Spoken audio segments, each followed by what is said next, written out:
promotion of renewable is indispensable as of now for India and for any developing country, I believe, largely from the point of view of energy security. For any developing country, cost to the end consumer is really a big issue.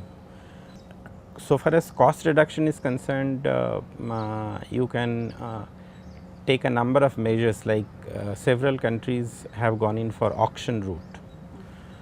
So instead of a cost plus regulated regime, you can ask for bids from the developers, and that auction, that tendering process, the competitive bidding can reduce the cost. That is one way.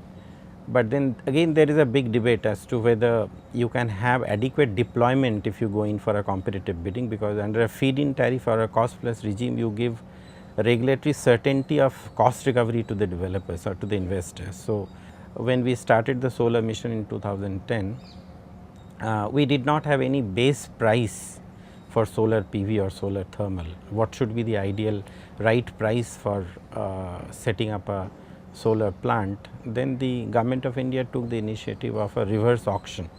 So that led to a lot of price reduction. Today, I mean, we started with about 17 rupees per unit in Indian terms, which has now come down to about 550 or 6 rupees per unit. So we have witnessed huge cost reduction through an auction route.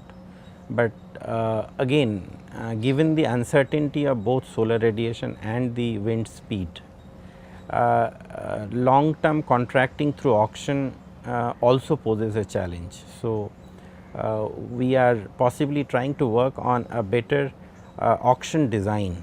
You need to really design your auction process in such a way that the investors do not make aggressive bid in order to gain the ground. So India has experimented with a market based instrument called the Renewable Energy Certificate Mechanism, which is REC, which is also one step towards taking renewable to a world where it can compete on itself without, instead of depending on the government subsidies, regulatory support. So renewable energy certificate mechanism also addresses the diversity of renewable energy sources in the country.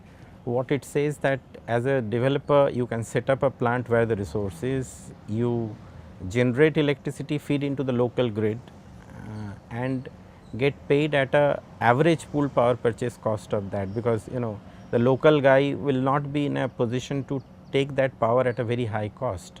So you give him at a reduced cost, and that is, and this part is treated as a sale of brown power. So you sell your brown power to the local entity, but then you get a separate green attribute in the form of a renewable energy certificate, which you can sell into the market and make up for the loss which you would have because of the sale at a lower price.